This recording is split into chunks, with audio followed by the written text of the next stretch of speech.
নমস্কার। আজ আবার চলে এলাম আপনাদের কাছে একটি নতুন রেসিপি নিয়ে।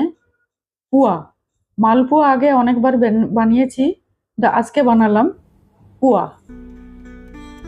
পুয়া হোলি স্পেশালি বলতে পারেন, হোলিতেই বানালাম। একটা বড় মেজারমেন্ট কাপের 1 কাপ ময়দা নিয়ে নিলাম। ছোট মেজারমেন্ট কাপের 1 কাপ গুঁড়ো চিনি নিয়ে নিলাম। 1/4 চামচ মৌরি নিলাম। 1 চুটকি নুন নিলাম। সব কিছু মিশিয়ে নিলাম ভালোভাবে। দুধ দিয়ে দিলাম পরিমাণ মতো, যতটা ব্যাটার বানাতে যতটা দুধ লাগে ততখানাই লাগবে। দুধ দিয়ে দিলাম। এবার ছোট কাপের 1 কাপ সুজি দিয়ে দিলাম। খুব ভালো করে মিক্স করতে হবে, সব কিছু ফেটিয়ে নিতে হবে। সব কিছু ভালো করে না মেশালে ডেলা ডেলা ডেলা থেকে গেলে পোয়াটা ভালো হবে না, ভেতরে কাঁচা থেকে যাবে। তাই ভালো করে ফেটিয়ে নিয়ে পরিমাণ মতো দুধ দিয়ে ব্যাটারটা ভালো করে মিক্স করে নিতে হবে।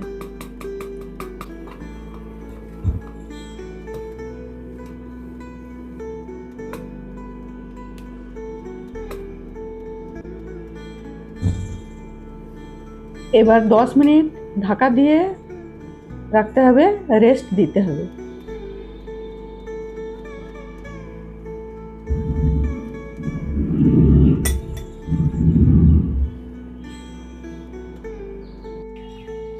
দশ মিনিট পর ঢাকা খুলে ব্যাটারটাকে আবার একবার ভালো করে ফেটিয়ে নিলাম।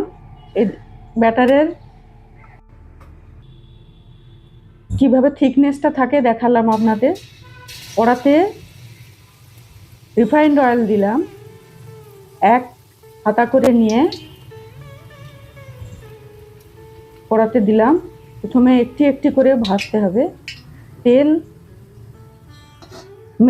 মিডিয়াম হিটে ভাজতে হবে, মিডিয়াম টু স্লো হিটে ভাজতে হবে, নাহলে ভেতরে কাঁচা থেকে যাবে, ওপরটা পোড়া পোড়া হয়ে যাবে বেশি হিট দিলে। ওপরে তেলটা একটু ছড়িয়ে ছড়িয়ে দিতে হবে একটি পোয়ার উপরে, তাহলে দেখবেন একদম ফুলে উঠেছে।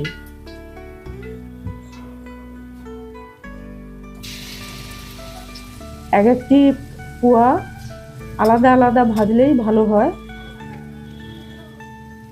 তাহলে ভাজাটা ভালো হয়।